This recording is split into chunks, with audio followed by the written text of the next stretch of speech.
If you're new to a Tesla vehicle, you'll find that there's actually quite a bit to learn in this process, especially if you're coming from a more normal car. Tesla has changed the way that they do a lot of things, even down to the buying process. And if you want to get into the nitty-gritty there of your car, I do have a tips and tricks video that's linked below. But for this video, I'm going to specifically break down the mistakes that new owners make and the ways that some even start to ruin their Tesla without even knowing it. My hope is that this video saves you some hassle or possibly some embarrassment, so let's get into it.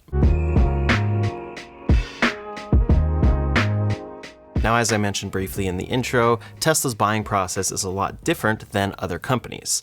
They sell straight to the consumer, so it's not going through a dealership, and all orders are handled online and using the Tesla app. However, in one specific state in the United States, which ironically happens to be where their headquarters is located, they can't follow a normal procedure here since they're not actually allowed to bypass the dealership model. In Texas, Tesla doesn't directly register their vehicles. Instead, owners will receive a self-registration packet including the manufacturer's certificate of origin, or the MCO, and they receive this after delivery.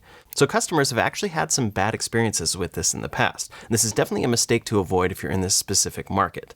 This owner, Joe, took delivery of his Model Y in February of 2022, but the MCO was for a completely different vehicle, a Model S Plaid with an entirely different VIN.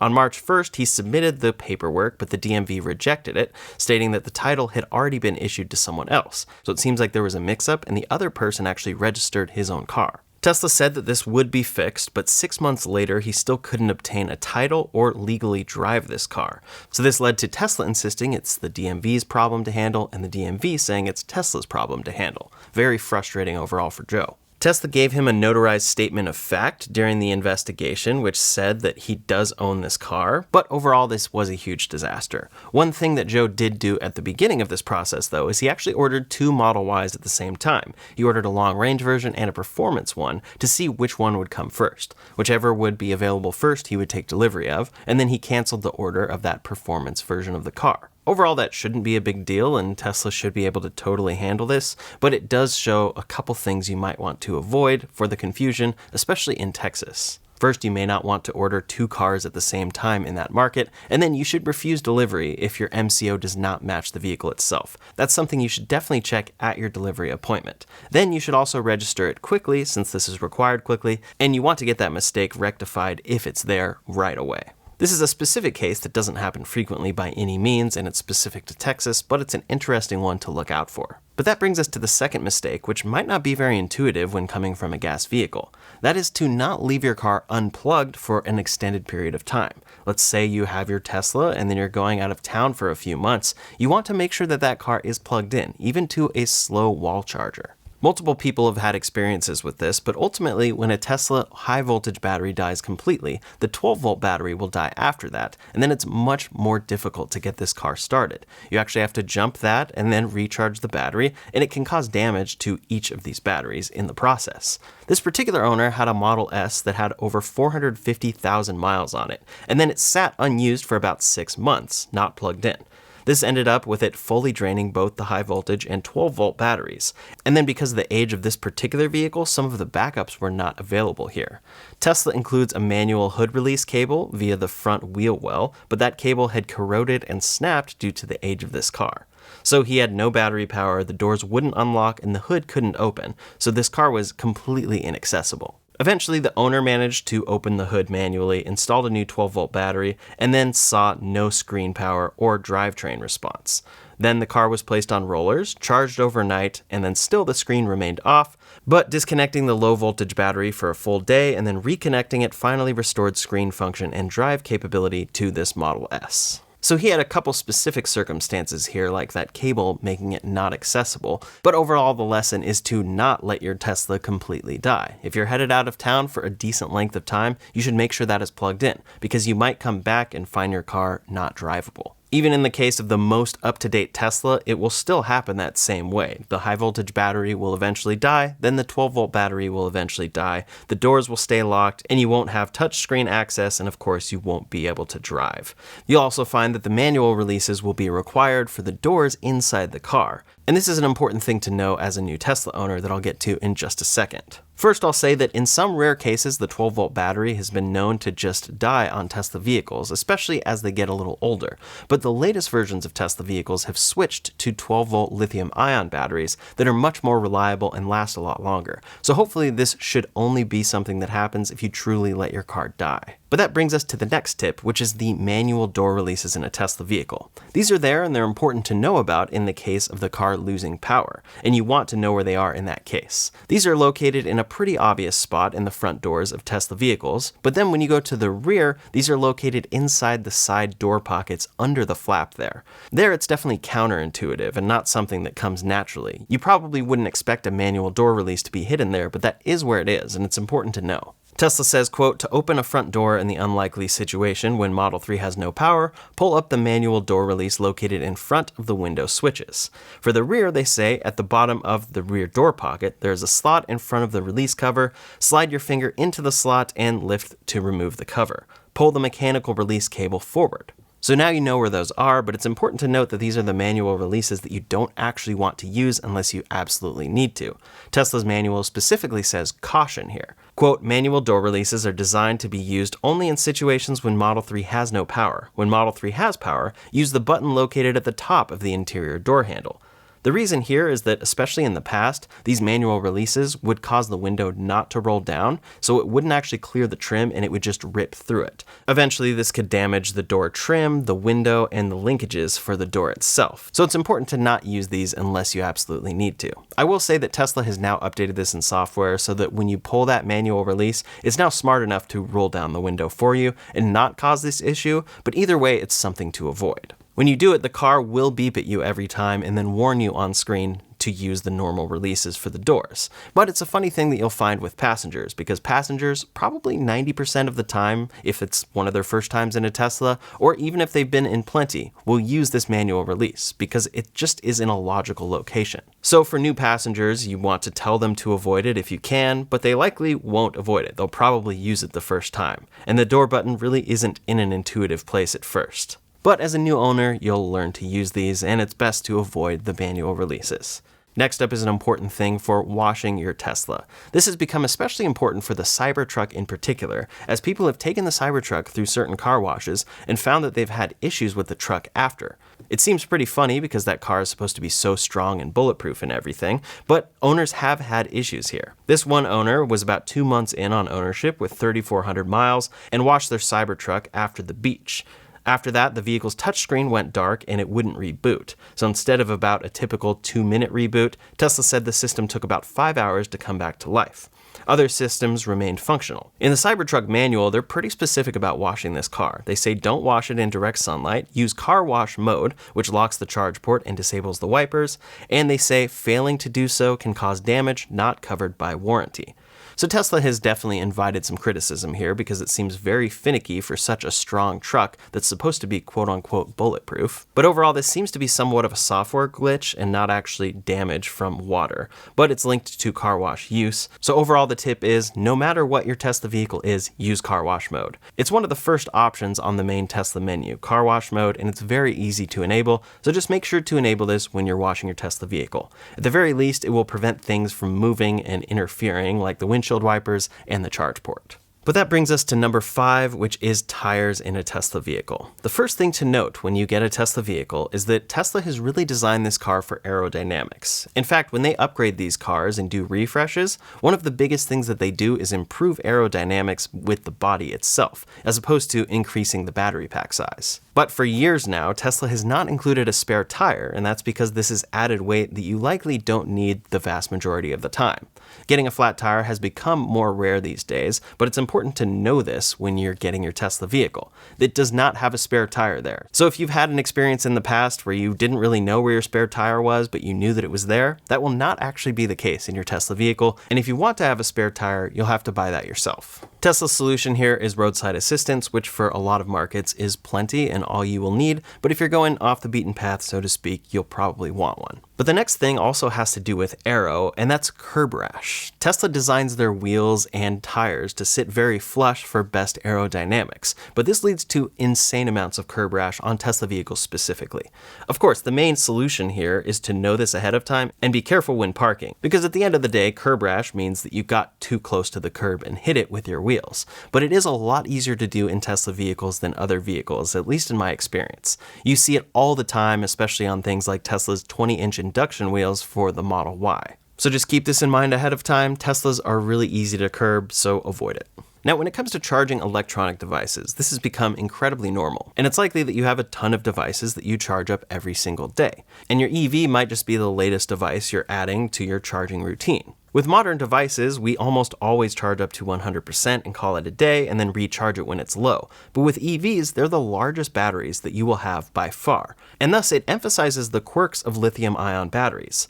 Lithium-ion batteries actually degrade faster when charged to full all the time, and you don't really feel this as much in smartphones and devices with smaller batteries, but you do feel this effect over time with a car, especially if you're losing miles in time. The other thing is that when you get to the top 20% of a battery, it will charge a decent amount slower. Again, this is the case with laptops and smartphones, but you just don't really notice it, but it becomes noticeable in a much larger EV battery. So for Tesla, in their manual, they say, quote, charge the battery to the appropriate charge limit for your vehicle based on the installed battery. The recommendation here is clearly indicated on screen, and that's why they're generalizing here, since they essentially sell two different types of batteries, NMC and LFP. Nickel-based batteries are used for their long-range vehicles, and these are best charged to 80% every day. But then they sell LFP batteries with some of their standard-range vehicles, and these are best charged to 100% every day. At this current moment, LFP batteries are not on sale from Tesla in the United States, so all of their cars will be best charged to 80 or 90%. But again, it will be indicated on screen pretty clearly. Then when it comes to charge time, this is what a charge curve looks like on a Model Y. If you're at a supercharger and experiencing that charging time, that last 20% is very obviously the slowest part. So if you're optimizing for speed, you want to only probably charge up to 80%, or if you're getting extreme with that speed, you might only charge up to 50%, since it does slope from 50 to 80%. Tesla makes this very easy on a road trip, and they navigate you to the next charger and tell you how long to charge and everything for best optimized time. But again, not only is it not the best for the battery, but it also takes a lot longer to charge up to 100%. The only time I'm really charging up to 100% is at the beginning of a road trip when I'm charging up at home. Tesla's specific advice in the manual for supercharging is, quote, if navigation is enabled, your vehicle will recommend the needed charge level to get to the next supercharger on your route. To reduce congestion at high-use superchargers, your vehicle's charge limit may be automatically adjusted to 80%.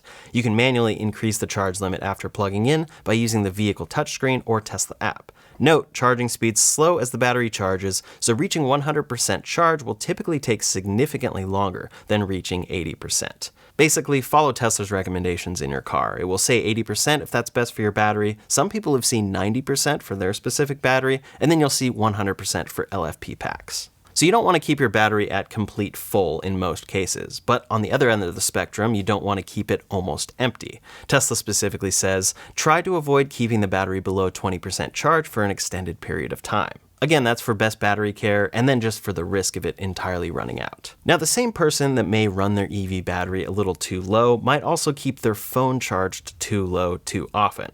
And for this person, and really all of us, it's very important to know that the Tesla phone key needs a backup. And Tesla includes it. It's the key card. You want to carry this key card with you at all times in case your phone dies, because you don't want to end up in a situation where your phone dies and then you can't drive your car.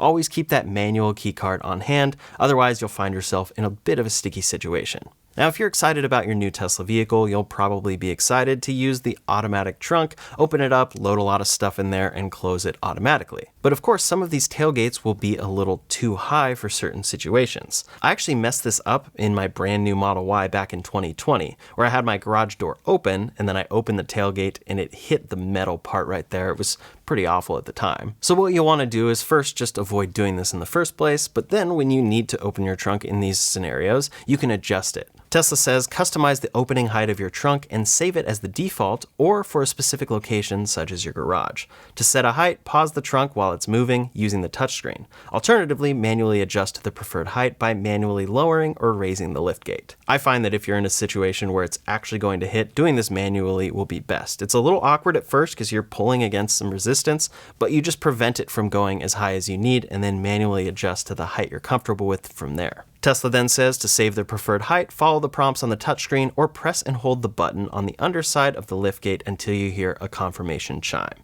Here's an example of me doing this. You press and hold this button.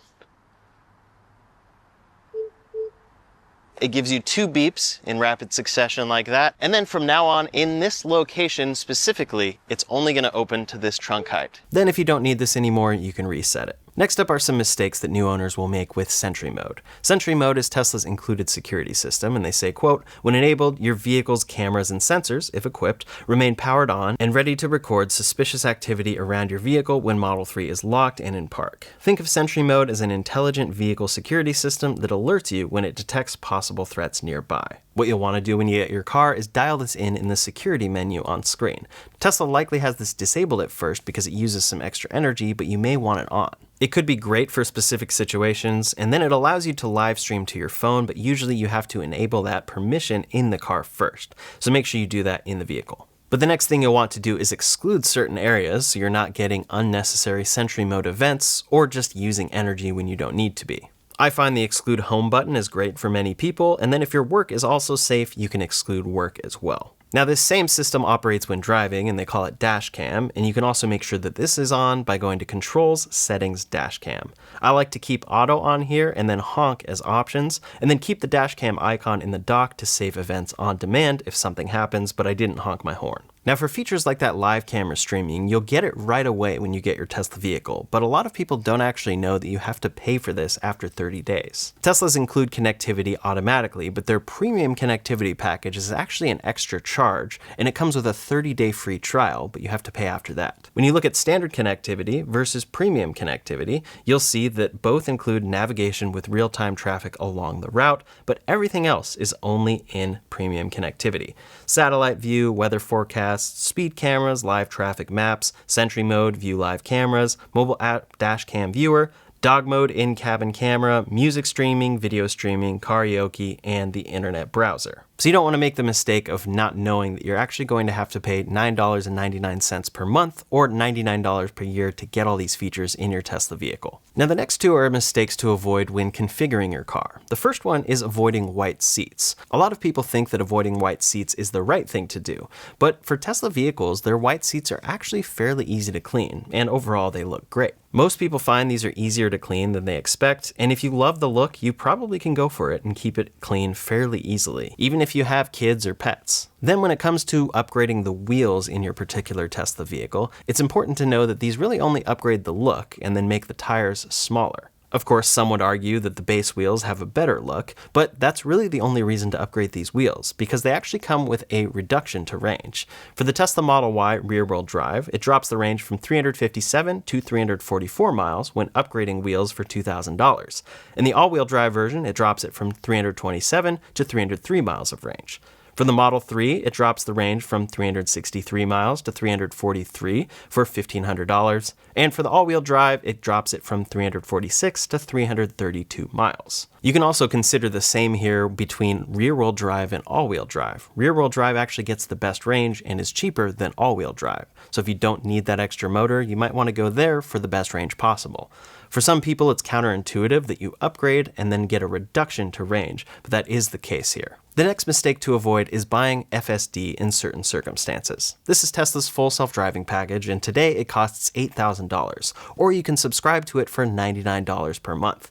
If you are leasing a Tesla vehicle and definitely plan to return your lease at the end of its term, you do not want to buy this package. The math just does not add up there. You'll be tacking on $8,000 for something that you lose with your car that can't be transferred off of a lease. The better option there is most likely going to be to subscribe for $99 per month. For many customers as well, subscribing will be the better move since it takes about 80 months for buying the package to pay off. But Tesla is getting closer to true full self-driving at this point, so some may want to take the gamble and pay that $8,000 to have this locked in before the price goes up. The other thing with a subscription is, of course, it's $99 per month, but tomorrow they could raise that price, and you're not locked in. It can change over time. But for the most part, if you're planning to just lease your vehicle and keep it for 3 years, it really doesn't seem to make sense to pay $8,000. Now, the last mistake that a lot of new Tesla owners will make is buying the wall connector instead of the mobile connector. When you configure a Tesla vehicle, with the exception of the Model Y at this point in time, you can choose between the mobile connector for $300 or the wall connector for $420. They say the wall connector gives you up to 44 miles of range per hour, and the mobile connector gives you up to 30 miles of range per hour, and they say plug into any outlet. For many, the mobile connector will offer them plenty of range. If you think about it, that's about 330 miles gained in 11 hours. If you're charging overnight, that's no problem for most people. And then most days, you're not going to be charging from 0 to 100%. You'll probably be charging something like 50 to 80% or a little lower back up to 80. For the mobile connector, it comes with a standard outlet that is far slower than that number, but it also comes with a NEMA 1450 connector, which is one of the most common that people sometimes already have installed in their house. That's a great way to save on cost, and then others can get it installed for much cheaper than hardwiring a mobile connector. So overall, in this case, you'll save on the connector, save $120, and then you'll probably save on the install since it's a lot cheaper to get that plug installed than to get a Tesla wall connector hardwired. Then if you're buying a Model Y, it already comes with this connector, so it's probably something you could save a lot on by just getting that plug installed or plugging into one that you already have. But of course, if you want something that's a little more integrated, a little more sleek, and faster overall, that's where the Tesla wall connector comes into play. It's just not something that everybody needs, and some people don't know this at first when buying their Tesla. So those are all my top mistakes to avoid to ensure that you don't ruin your Tesla as a new owner. I hope that these were helpful for you. Some of them are simple, some of them are funny, and some of them are something you probably would never do, but it's good to know about. In the meantime, if you want to see my full breakdown of top tips and tricks for the vehicle itself, you can check out that video linked up here or in the description below. Thanks so much for watching, and I'll see you on the next one.